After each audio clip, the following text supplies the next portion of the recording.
Salut la team. Aujourd'hui, je vous amène dans l'assiette de Perrine, jeune étudiante pesco-végétarienne qui souhaite tonifier son corps. C'est parti. Alors Perrine, c'est une jeune femme qui a 22 ans, elle mesure 1m67 et elle pèse 59 kg. Alors effectivement, vu comme ça, on ne remarque pas spécialement de surpoids.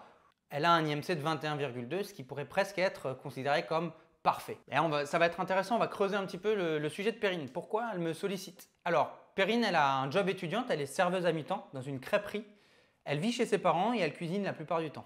J'aimerais comprendre pourquoi elle cuisine. Est-ce que c'est pour mettre la main à la pâte à la maison et ça, ce serait plutôt une bonne chose?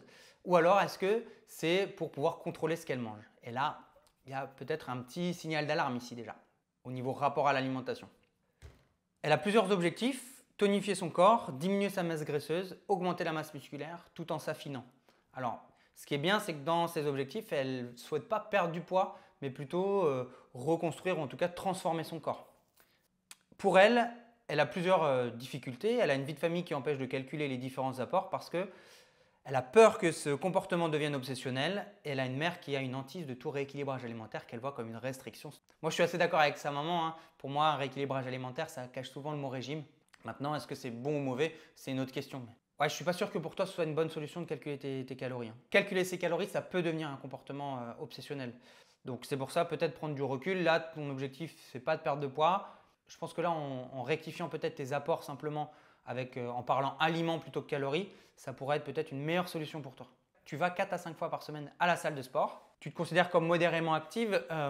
Bon, tu as un job étudiant à mi-temps qui te fait bouger beaucoup. Je vais revenir un petit peu sur l'activité physique. Il faudrait quand même que tu aies un bon rapport entre musculation et cardio. Si tu fais que du cardio, tu vas pas créer de la masse musculaire en fait.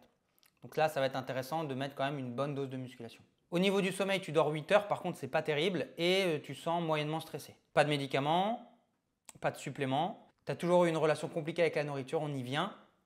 Et notamment, toi, tu dis que l'adolescence et les hormones n'aident pas. Effectivement, le corps change et ça, malheureusement, on ne peut pas aller contre.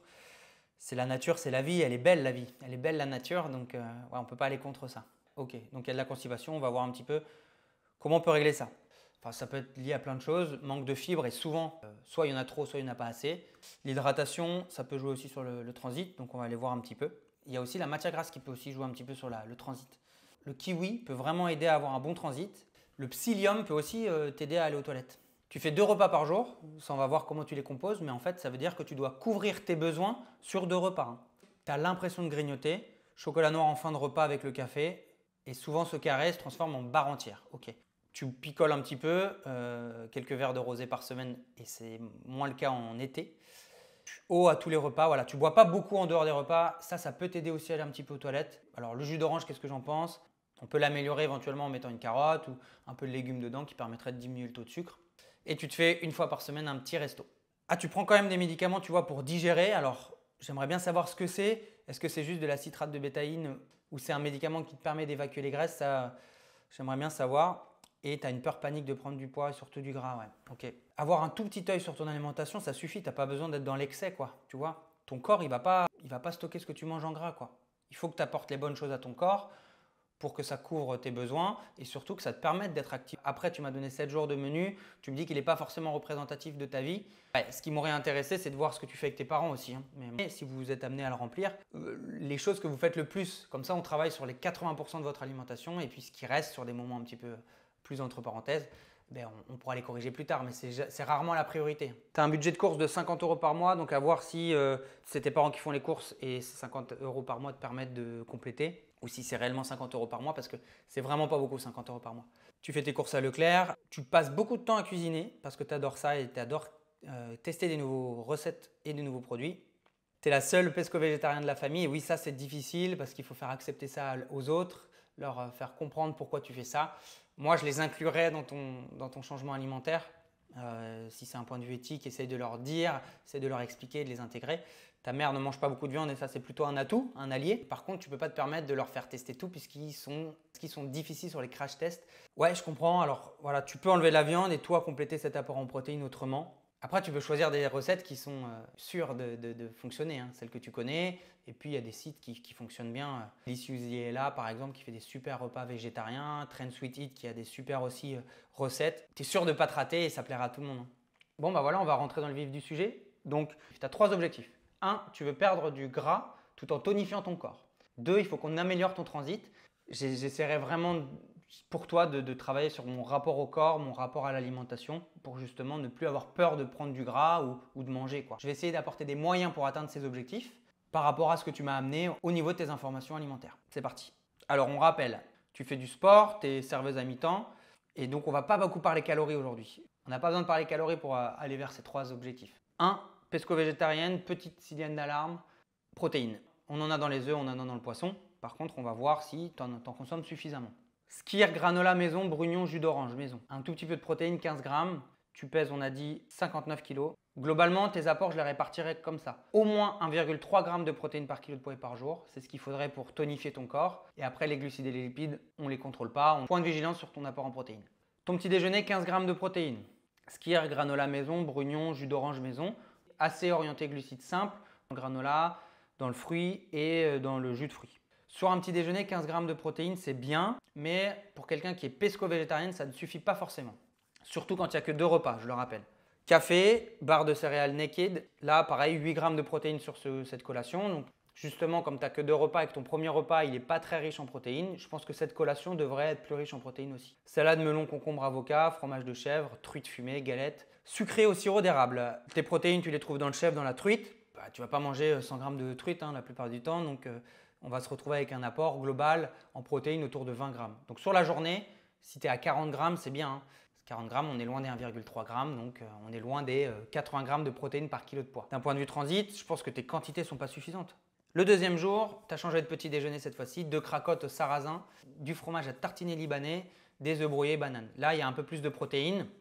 Alors, en fonction du nombre d'œufs que tu as, moi j'en ai compté 1, du fromage et il y a un petit peu de protéines dans les cracottes, mais tu te retrouves globalement à 15 grammes de protéines, c'est pareil, c'est pas suffisant. Le même goûter et le soir, tu as un petit peu de protéines dans l'œuf, encore une fois, et dans la burrata. Encore une fois, tu es un petit peu basse au niveau protéines. Hein. Concernant le reste, c'est pas trop mal, c'est varié. Tu vois, tu as des légumes, tu as des féculents, tu as des fruits. C'est pas mal, elle est bien. Par contre, sur ces 2 premiers repas, ton apport énergétique, je te le dis, hein, parce que moi je l'ai calculé, et il est trop bas. En fait, tu ne pourras pas tonifier ton corps si tu ne manges pas suffisamment. C'est clair, tu ne peux pas créer un mur sans ciment ni briques. Et là, tu n'apportes ni ciment ni briques pour créer de la masse musculaire. Parce que tonifier le muscle, ça veut dire ça. Hein. Ça veut dire augmenter la masse musculaire et éventuellement baisser le gras, mais c'est surtout augmenter la masse musculaire, tonifier. 3e jour, tu passes sur un avocado toast, œuf poché, jus d'orange. Donc là, pareil, pas masse de protéines, encore une fois, 7 grammes. Toujours ta barre de céréales Naked et une pizza maison. Il y a de la protéine dans la farine, même si c'est pas un aliment riche en protéines, mais il y en a. Tu te retrouves autour de 40 grammes de protéines. En fait, c'est ça la vraie problématique. Tu vois, on a fait 3 jours, c'est le 4e, tu es en dessous au niveau protéines à chaque fois. Tu vois, tu fais que 2 repas, donc tu dois globalement apporter la moitié de tes apports sur chaque repas. Ton petit déjeuner, il n'est pas suffisamment important.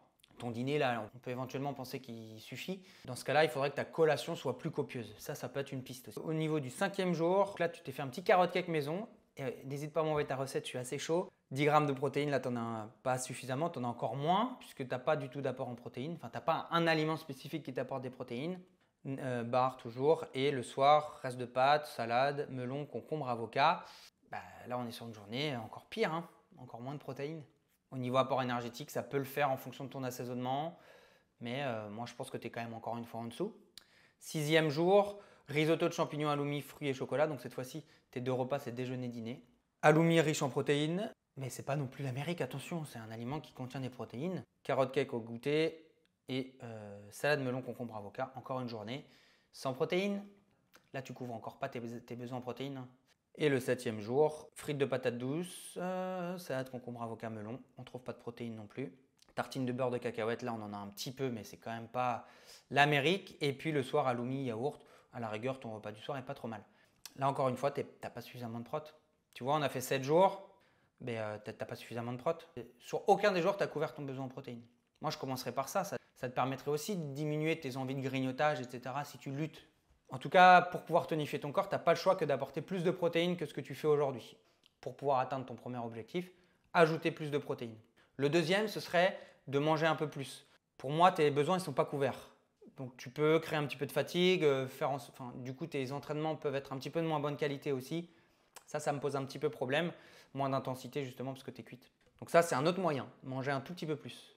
Parce que tu manges bien, ça c'est trop cool. Tu as une alimentation qui est variée, tu manges des bons aliments. Alors j'aimerais bien voir ce qui se passe quand tu manges avec tes parents, mais en l'occurrence là, ton alimentation elle est plutôt très diversifiée et c'est cool. Donc là on a deux moyens déjà. Et le troisième moyen pour cet objectif, c'est d'introduire peut-être plus de musculation que de cardio à la salle, en tout cas de renforcement musculaire, qui vont vraiment venir travailler, solliciter la masse musculaire pour pouvoir te tonifier. Trois moyens pour atteindre ton premier objectif, c'est pas mal déjà.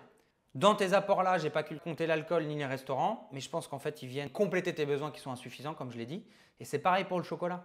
Si tu mets la main dans le chocolat le soir, que tu n'as pas mangé suffisamment la journée, tu as de grandes chances de ne pas t'arrêter à un seul carré, quoi.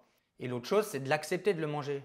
Dans tes apports là aujourd'hui, tu as une belle dépense énergétique, tu peux manger du chocolat tous les jours. Ce n'est pas un problème, ça rentre largement. Et du coup, accepte-le, parce que le fait de l'accepter, ça te permettra peut-être plus facilement, tu vois, plutôt que de te dire que c'est un mauvais aliment, que c'est pas bien, etc., de prendre du plaisir en le mangeant, d'être satisfait en le mangeant et du coup de ne pas avoir besoin d'avoir plus. Sur le transit, il y a pas mal de fibres, hein, tu manges pas mal de légumes, donc ce ne serait pas pour moi pas la problématique. Par contre, l'apport en protéines pourrait jouer, l'hydratation pourrait jouer, donc ça c'est des moyens. Ajouter un kiwi tous les matins par exemple, éventuellement un peu de psyllium que tu mets dans l'eau. Tu bois, ça fait un petit peu gel visqueux, ça te permet d'avoir des fibres intéressantes. Ça peut être une autre option. Et après, l'autre moyen, c'est d'aller à la selle, enfin remettre en fait le lien entre le fait d'aller à la selle et de faire. Donc le ritualiser tous les jours. Ton corps, c'est la seule personne avec qui tu vas finir ta vie. Donc prends-en soin. Il te permet de faire des bonnes choses. Sois reconnaissante envers ton corps. Tu peux écrire les choses positives tous les soirs avant de te coucher. Qu'est-ce qui t'a permis de faire? Donc là, il y a des exercices que tu pourrais éventuellement retrouver sur Internet qui sont plutôt cool. Je t'en ai trouvé quelques-uns que je t'ai mis en description si tu veux travailler là-dessus. Mais ça vaut le coup en fait vraiment de redevenir copain avec ton corps en fait et de prendre du plaisir avec lui, de faire des choses ensemble plutôt que d'être toujours en lutte et de ne pas être contente de son aspect. C'est cool de prendre soin de soi. L'alimentation, c'est vraiment pas quelque chose de diabolique. Je sais qu'on le diabolise beaucoup et ça c'est les médias, la société qui veut qu'on soit… Tu manges pour toi, tu manges pas de la même manière, tu as des convictions. Tu vois, tu t'as arrêté la viande, tu as des convictions. Donc c'est des choses cool, ça c'est valorisé, c'est valorisant. Tu as une personnalité, garde-la et ton alimentation, elle va avoir un impact sur cette personnalité, tu vois. Toi, tu t'exprimes en mangeant, en arrêtant la viande, c'est cool. Donc, c'est pas parce que tu manges que tu vas prendre du poids, mais plutôt que tu vois le fait de manger pour vivre, partager des bons moments sociaux, même si c'est une contrainte un petit peu avec la famille, de cuisiner, ça a du sens de relativiser, quoi, de prendre du recul par rapport à ça. Là aussi, il y a un travail un petit peu d'harmonisation à faire avec son alimentation. Comme pour le corps, ça va un petit peu ensemble, hein.